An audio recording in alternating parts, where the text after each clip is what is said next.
Hello and welcome everybody. My name is Tommy Gilmore with Noisy Bird Digital Marketing, and you are watching another episode of Spotlight Southern Utah. Today I am super excited to be joined. If you can't read behind us, we're here at Triple S Polaris with the owner Colton. So Colton, thanks for having me. Yeah, thanks for putting this together. We're excited. Of course, yeah. As you guys can see, they've got a really cool podcast studio.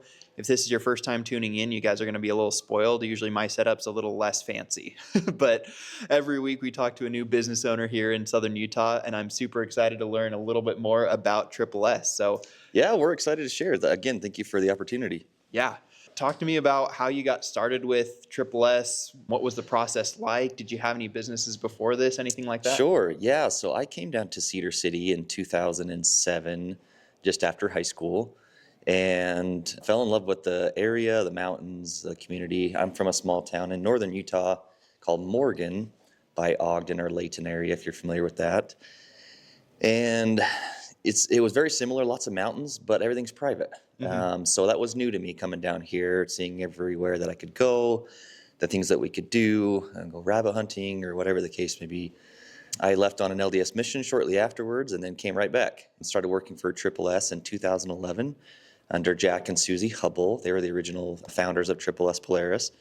This was their second location. Their main location was in Roy, also up by Ogden. And just slowly fell in love with it. I started in the service department just as a service writer. So when customers would drop off machines, I'd just gather their information and just do what I was told, really. And then from there, I went to the parts department and then to sales and back to parts and then a manager in each one of those departments after that, and then the general manager. And then the transition from the general manager to the owner really started with a phone call that I got from Jack one day.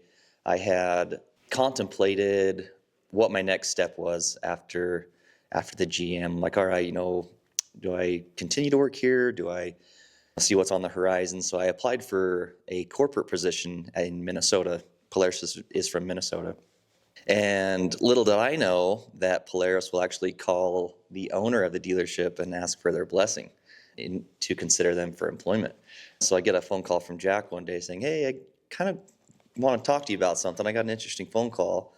Are you looking to leave or what's going on? And that's really what started it all. And then one thing led to another of, hey, you know what, I'm looking for something in addition to this, and would you ever consider selling? And just little by little, we would just have random conversations about it. In 17, I forget now, we started a management plan. He basically gave me 100% say in everything, whether that was bank accounts, whether that was departments, or he let me run it for about a period of a year and a half or 2 years, which I'm glad he did. That way I could show him, what I was capable of, the things that I wanted to change, things I wanted to implement, and then also show him that I wouldn't bankrupt the company. I was very fortunate to have him as a mentor and a friend in my life. We still stay in contact. Jack and Susie are great people.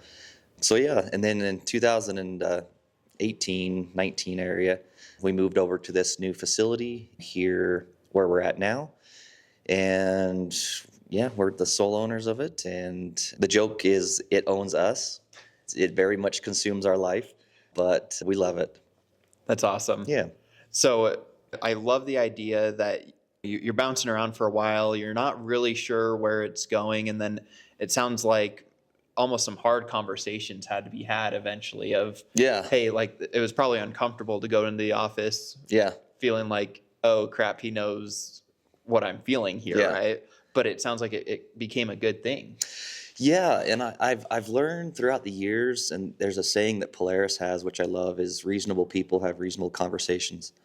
And that's one thing that I feel like is difficult, whether that's just in the male in us or if that's just this generation. I'm not sure, but it just seems to be more rare is just to have conversations with people, even if they are uncomfortable, but they always lead to better outcomes.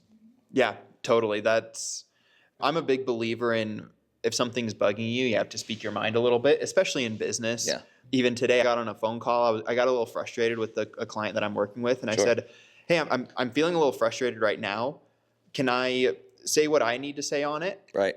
or should we like discontinue the call? I can call you Right. at this time. Right. And luckily we were able to work it out. Yeah. And that's just how I like to communicate with people. Like Yeah, I'll be straight absolutely. up with people and Yeah. say, look, like this is kind of ticking me off. It's not that you're ticking me off. It's the whole situation. Yeah. Yeah. Right. Exactly. Yep. And as business owners, I mean, we have to wear multiple hats. We have to be our own lawyers. We have to be our own HR department. We have to be, a little bit of everything. So it can be tricky to balance all that. Yeah. So obviously a lot has changed in the world since, 2019 and that big transition you've had. Yeah. As an owner, what would you say has been the biggest challenge so far in those 5 or 6 years? And what did you guys have to do to pivot and overcome that challenge? The biggest obstacle, I would say, would have been from our fire. Not necessarily from the fire itself, but just everything around that time all kind of came crashing down, if you will. So in 2020, our attic caught fire from our HVAC unit, broke through the ceiling, and then caught oxygen and burnt all of our trusses. And Wow. we got the phone call, hey, your building's on fire. We were in Salt Lake at the time. My wife and I obviously drove back down once we heard that. And I'm trying to remember what month that was in. That was in August. And so in March of that same year, 2020, is when COVID hit. Mm-hmm. So our first month of COVID, we sold one machine. Like, oh crap, here we go. Yet we're owners now, but here comes a scary time. And then luckily COVID turned out to be a blessing for our industry, where people weren't traveling and they were wanting to spend their money here locally and in their own backyards. So it took off for us. At that same time, we were building a mechanic shop, which is on the same property but a separate building. And when the fire happened, obviously the fire trucks show up and they start blasting water, and all the drainage ran to the foundation of the building, which they had just barely poured like a day or two before. Oh, no. So we were worried that the foundation was now going to be ruined. And did we have insurance for that? Luckily we did. I'm a pretty paranoid guy, and I try to cover myself wherever it may be. That way a catastrophic event doesn't take me out. Paid off Yes, dividends which paid here, off. I'm sure. Yes. And then just navigating insurance, navigating our lawyers, navigating the remodel. I'm blessed to have a wife that jumps in with me in everything I do, doesn't really question really much, just because we do have that trust in each other. And I put the trust in her to put the building back together. So everything that you see here is 100% my wife, coordinating with the contractors and putting it back together. Obviously, we didn't have a place to work now for our service department, so we had to rent a separate warehouse out by the airport. We took all of our equipment out there, lifts, etc., all the machines. Luckily, it was fenced. That way it didn't get stolen. Put in a security system over there, purchased a forklift or a skid steer with some forklift extensions. It was just a dirt parking lot, so we needed something to lift machines around if they weren't operating. So I would say that was probably our most difficult, managing customers and employees at the same time. I mean, I have vivid memories of customers stepping over fire hoses, trying to get in and buy stuff, and trying to, kindly tell them to leave, or we just had a fire. And same with employees. It was difficult to just trying to keep those employees. And hey, I know this seems bad right now. We're working out of a corner of our building. We'd appreciate it if you stayed with us, and hopefully we can treat each other right. So that was definitely a difficult time, but what doesn't kill you makes you stronger. And I feel like now I'm a pro at insurance. I'm a pro at certain things with lawyers, and I'm a pro at building. It's been a blessing. Yeah, no, and I always love hearing stories about business owners, especially overcoming. I mean, I don't think we've heard a catastrophic event like a fire burning your business down a year into owning it. But Yeah, that was wild. It ended up being, I think, like 1.5 million or something. It was wow. Just because the building was so old. Yeah. Everything they touched, something else got damaged, and then they'd have to replace that. So it just kept adding on, this domino effect to it. Yeah. So, I mean, it's easy to look back and it's easy to say, well, it was a blessing in the long run. We got a new building out of it. You know, we probably got some good employees that are loyal, like they went through this trauma bond. Yep, right? Exactly. Yes. If somebody is watching and they're going through something like that feels like that catastrophic event in their business, what advice would you give them for, like, hey, here's what I did to help navigate that time in our business? I think in any business and in any job really is just prioritizing what needs to happen first. My wife and I would sit down, if not nightly, and be like, okay, what do we have next? What's our to-do list? Who needs to do it? Who needs to contact what?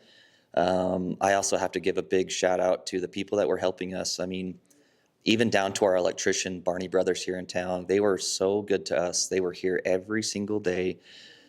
Immediately after the fire, when we moved everybody into this room that we're currently in right now, he brought his own generators and plugged in our computers. That way we could sell something.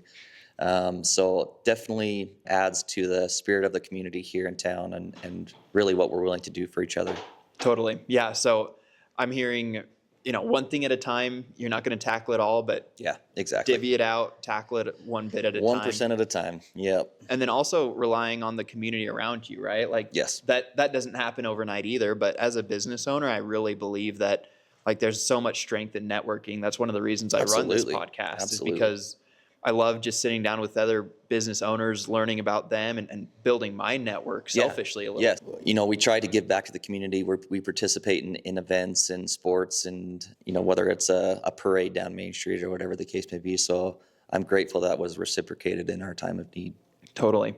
And speaking of events, I know that before we were talking off camera, you guys have, this is your busy season for events. So Yes. tell people what you guys have in store this summer and some of the cool places they'll be able to see you around Southern Utah. Absolutely. So we have really been focusing on getting out and riding. That's one thing I feel like we lost during COVID, and mainly because we didn't have anything to ride. Everything was sold, which was good, but it almost created this void and this connection between us and our customers. So we all sat down as managers and just decided, hey, you know what? This is what we're missing. We need to be out on the trails with our customers. If not just supporting them, then obviously trying to get them into a different machine. So some of the events that we have coming up, you can find them all on all of our social media tags, Facebook, Instagram. We also have a rally coming up in June, which is our fourth rally now.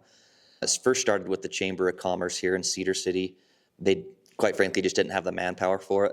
And so we saw the silver lining in it and purchased that business from them and have just been running it every year. It's been great. We have about anywhere from 70 to 150 people show up, just depending on what's going on during that year. That's awesome. Yeah, it's been a great event for us. We cater dinner here at the dealership. We give away prizes. A lot of our vendors support us and give us some cool giveaway stuff. The trails are all guided. We have a paramedic on each ride.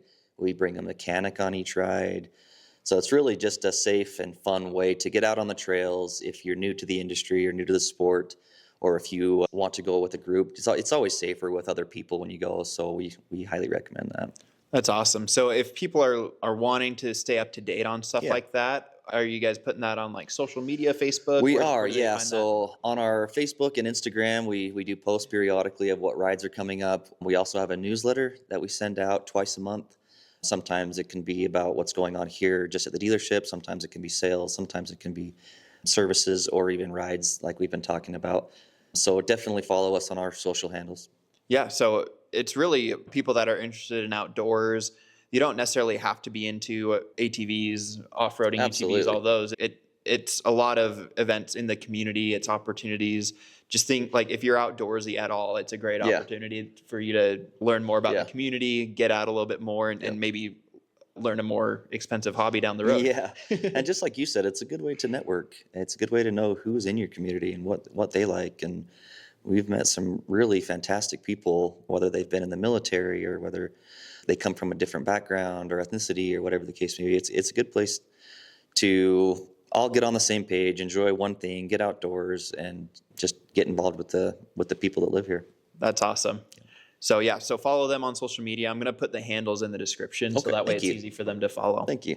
So last question before we wrap up here today, Colton. So if you could go back to 2018, 2017, that time where you're starting that sort of transition into ownership, what do you wish you knew, and what advice would you give yourself if you could go back? I have more recently been reflecting that same question, and I think it would be make sure that I'm setting aside time for my family.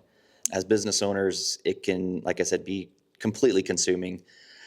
There was a period of time where my wife and I were like, man, what conversations do we actually have that are outside of the business? And the answer was none. Every conversation that we had was business related. Then our marriage was affected by it. And luckily we caught it early, and we're doing great now. Again, what doesn't kill you makes you stronger.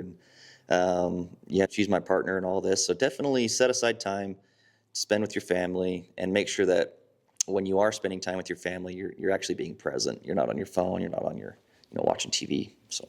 Yeah, that's great advice. And if maybe you're watching and you don't have a family that's close by, you're more secluded, I would encourage you guys, as an extension to that, find a hobby that is outside of your profession. If you're like, for me, if I'm into marketing, I love drones, I love taking photography. I can't, like, it's so adjacent. Yes. I don't count that as a non-business hobby. Yes, exactly. Find, like, I've taken up golf again, and that's so far from marketing. I can count that as a non-business hobby. Right. Yes, exactly. Well, thanks for watching, guys. I appreciate it. Yeah. Again, I'm going to put their handles in. Follow them on social media, guys. Come check out some of these rides this summer. Come check out the open house that they'll have. Yeah. Thanks again, Colton, for letting me come by. Yeah, thank you. It's been another episode of Spotlight Southern Utah, guys. Keep watching. Every week, we're here with a different business owner. Okay. See you guys. Thanks.